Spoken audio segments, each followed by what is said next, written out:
আজকের দৃশ্যচক্র।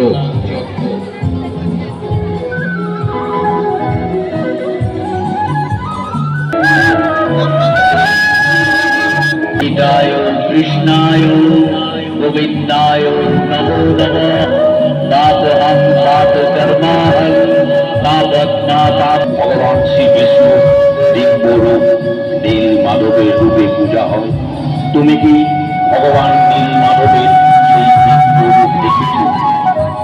আমি তো ভগবানের দিব্য রূপ সম্পর্কে কিছুই জানি না।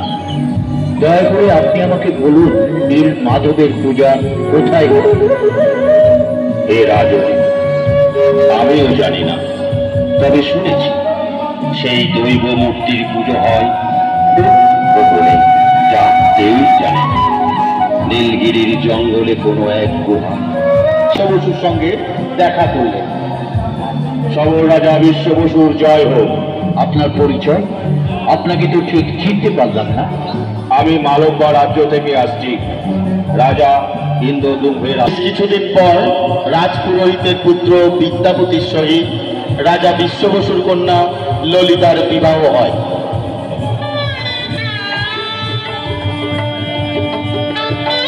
কিছুদিন পর, হে জামাতার স্ত্রী, তুমি আমার কন্যা ললিতার কাছে নীল মাধবের মূর্তি দর্শনের পুনরায় ইচ্ছা প্রকাশ করেছ।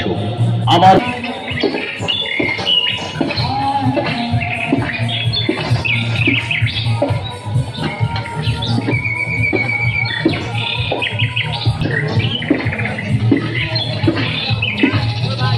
অপূর্ব অপূর্ব অপরূপ নীল মাধবের মূর্তি।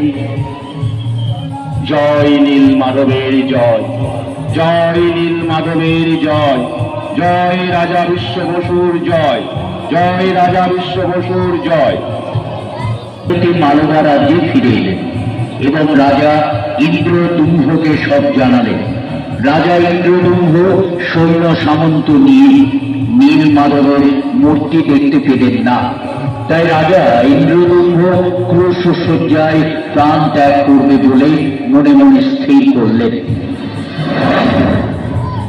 হে রাজন, তুমি আমার একনিষ্ঠ ভক্ত, তাই আমি সমুদ্রে ভাসতে ভাসতে আসছি পুরী ভুবুকি গুহার নিকট দারুগন্ধ রূপে।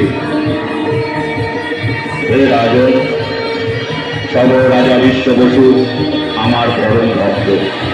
সব রাজা বিশ্ব বসু, ব্রাহ্মণ বিদ্যাপতি এবং স্বয়ং তুমি নিজে এসে তোমরা তিনজন মিলিত হয়ে দারুগন্ধ তুলতে সক্ষম হবে।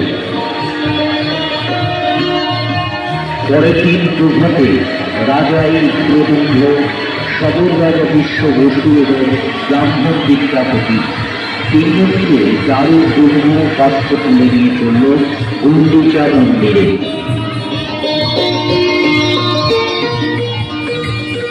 হে রাজন, সমস্ত রাজ্যের শ্রেষ্ঠ কারিগররা দারুগন্ধ কাঠ দিয়ে জগন্নাথ দেব। আমি অনন্ত মহারানা, আমি জগন্নাথের মূর্তি তৈরি করিতে পারিব মহারাজ। হে অনন্ত মহারানা, তাহলে আর বিলম্ব করছেন কেন? জগন্নাথ দেবের মূর্তির নির্মাণ কার্য শুরু করে দিন। হে রাজন, আমার এক শর্ত আছে। আজ হতে আগামী 21 দিন যাবৎ আমি যে গৃহে জগন্নাথ মূর্তি নির্মাণ করিব, সেই গৃহে কেউ প্রবেশ করিতে পারিবেন না। যথার্থ অনন্ত মহারানা। ব্রাহ্মণ বিদ্যাপতি, তুমি অনন্ত মহারানাকে নির্মাণ গৃহ দেখিয়ে দাও, আর আমার প্রহরীকে বলে দিও আজ হতে আগামী 21 দিন নির্মাণ গৃহে কেউ যেন প্রবেশ করতে না পারে। যথা। আসুন অনন্ত মহারানা।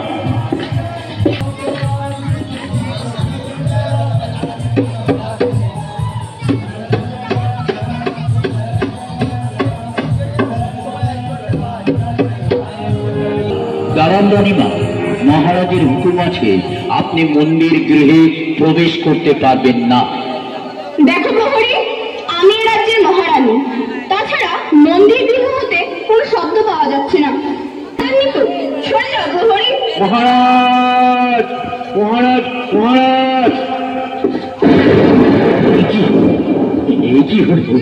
হায় হায় হায় হায়, মহারানীর সামান্য ভুলের কারণে আমাকে দেখতে হচ্ছে অসমাপ্ত জগন্নাথ দেবের মূর্তি। আমি আমি এখন কি করব? আমি এখন কি করব?